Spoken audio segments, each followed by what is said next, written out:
Hey guys, Dr. Ryan Davis with Thrive Chiropractic in Montgomery, Alabama. Today we're going to dive deeply into imaging as a tool for diagnosis in musculoskeletal conditions. Specifically, we'll use the example of low back pain since it's so prevalent and we see it a lot in the clinic. What we're going to do is shoot holes in the idea that x-rays and MRIs are the gold standard of diagnosis. Very commonly held, not only in patient population, but even clinicians that still hold MRIs and X-rays to a very high standard as the ultimate in diagnosing low back pain.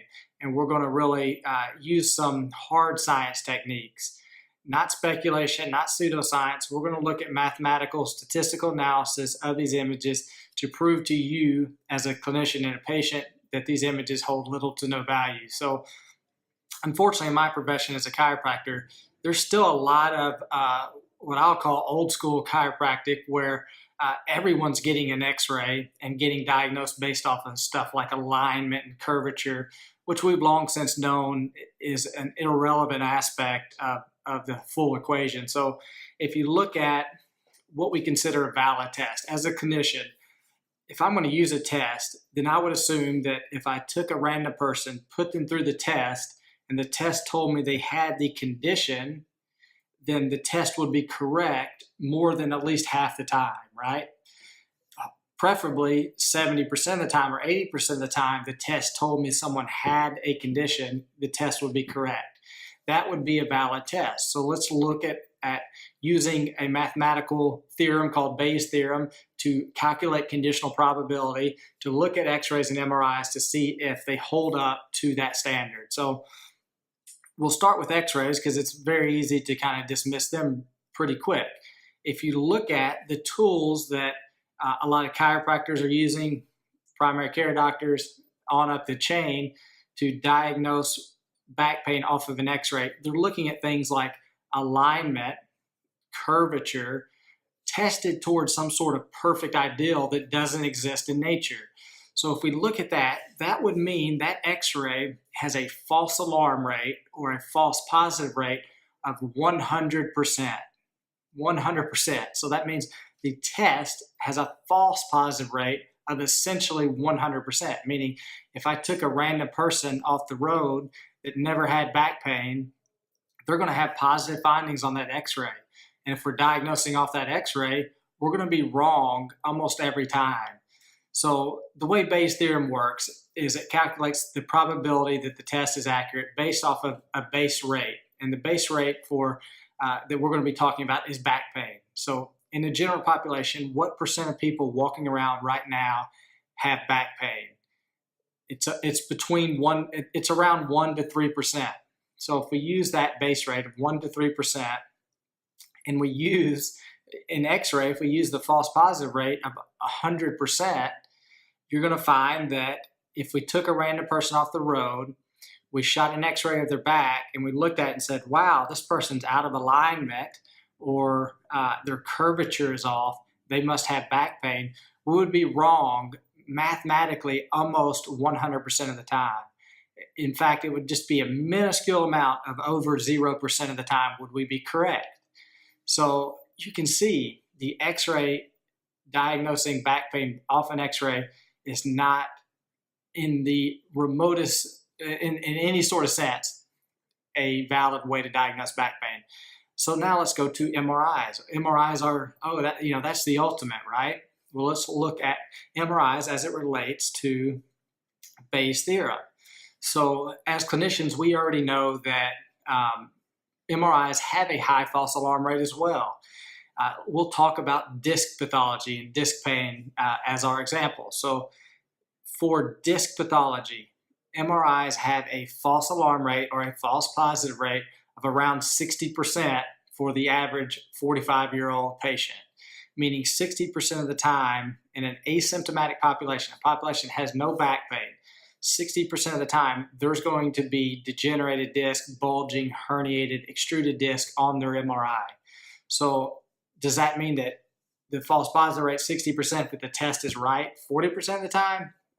No, that's not what it means. And that's what Bayes' theorem is going to allow us to dive deeper into what it does mean. So What it means is taking a base rate of 1 to 3%, meaning 1 to 3% of people walking around right now have disc-related back pain. So if we're going to be favorable to the MRI, we'll say it's 3%. That's very high, probably higher than it truly is. So if we take that and we use Bayes' theorem, what the calculation shows us is that if we took a random person off the street, we put them through an MRI, and it came back and it said, this person has a herniated disc. If we then took that image and diagnosed that person and said, we think you have disc pain in your back, we would be wrong probably around 95% of the time, probably as high as 97% of the time, we would still be incorrect. And the reason for that is the low relative base rate and the high false alarm rate. So we would be wrong 97% of the time. So let's see if we can make that better by improving our base rate. So now what we'll do is we'll take our base rate of 3% in the general population, and let's just look at a population that has back pain. So that makes sense, right? We're only going to order an MRI in someone that has back pain. So now what that does is take our base rate of 1 to 3% and it pushes it up to almost 40%, meaning in a population of people that have back pain, about 40% have disc-related back pain, according to the research we looked at where they're trying to differentiate the exact tissue that's the pain generator. Is it disc pain, joint pain, nerve pain, muscle pain? About 40% of people walking around with low back pain have disc-related pain, according to the research. So now our base rate just got substantially better. So now, how accurate is the MRI? Well, if we run that same calculation using the improved base rate, the MRI is now only wrong 67% of the time, meaning it's still wrong, or 63% of the time, meaning it's still wrong 67 out of 100 times. It's wrong. It's only correct 37% of the time. So it's still, you can see, not a valid diagnostic tool by itself. If we want to make that even a little better, well, the way to do that is to improve our base rate higher. The way to do that is to use our normal test, our normal in-person testing, our orthopedic testing, our dermatomal, myotomal testing, reflexes, stuff like that, and our history taking to try to subset that low back pain population into people that we are confident have disc pain. And now we can filter it out to where we have a 70% likelihood that person has disc issues, and then we can order the MRI. And now the MRI comes back, and now it's going to be accurate, or it's going to be accurate about 80% of the time and only incorrect about 20% of the time.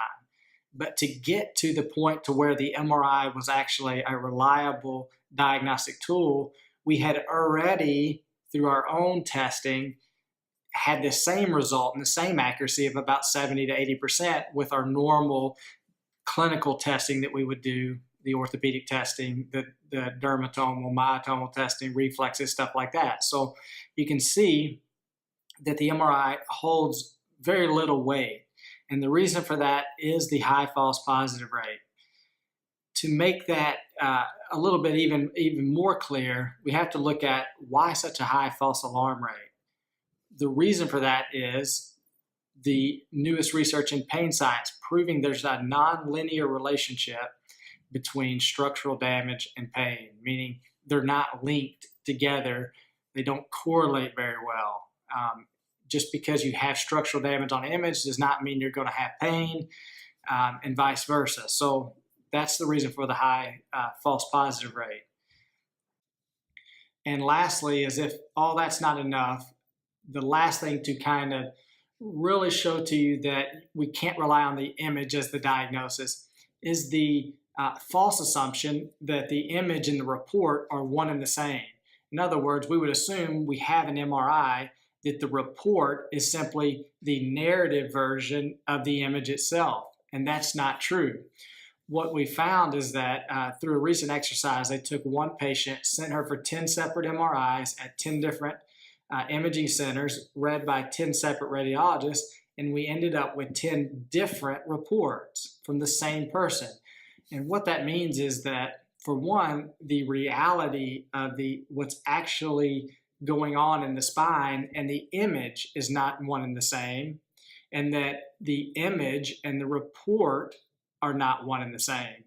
So what they found was basically not a single pathology was listed on all 10 reports, and that scattered amongst those 10 reports were 49 different findings noted on those 10 different reports. So we can't rely on the report to be our diagnosis. And you see that all of the time. It's not uncommon at all to have a patient come in and say, here's what I got going on. I've got this L4-5 disc bulge, and they've been diagnosed off of that image. And hopefully this video has at least shown you that that's not reliable, and to always question what the MRI reports, and always certainly be wary of a clinician that diagnoses you based off of an image. Even worse than the MRI would be the X-ray. So the problem with chiropractors that diagnose off of an image, off of an X-ray, is that it's even worse than the MRI as far as this difference in the reports. The reason for that is chiropractors learn different ways to measure things that are clinically irrelevant, like alignment, whether a hip is shifted one way or the other, or a leg length type of problem, or a vertebral body that's shifted one way or the other. So you could essentially have 10 different X-rays at 10 different chiropractors, and they use a completely different system to assess those X-rays, hence have 10 separate diagnoses as far as what's out of alignment, or what vertebral body shifted one way or the other. So obviously we can't rely on that. If it was reliable, we'd all have a similar idea of what's going on based off of the X-ray, and that's obviously not true. So I know that's kind of a longer video, but hopefully it kind of sheds light onto why, at least myself, why if you come to see me, we're not ordering an X-ray or an MRI right off the bat unless there's some sort of red flag that tells us something else is going on, that this is not normal, what we call normal back pain or musculoskeletal pain. So a longer video. I hope you guys enjoyed it. If you have questions about Bayes' theorem or conditional probability or MRIs or X-rays as diagnostic tools, send us a Facebook message, if you will. We'd be glad to talk it over with you and discuss the math behind it, if you will. But if not, I hope you guys enjoyed it, and we'll see you guys next time. Thanks.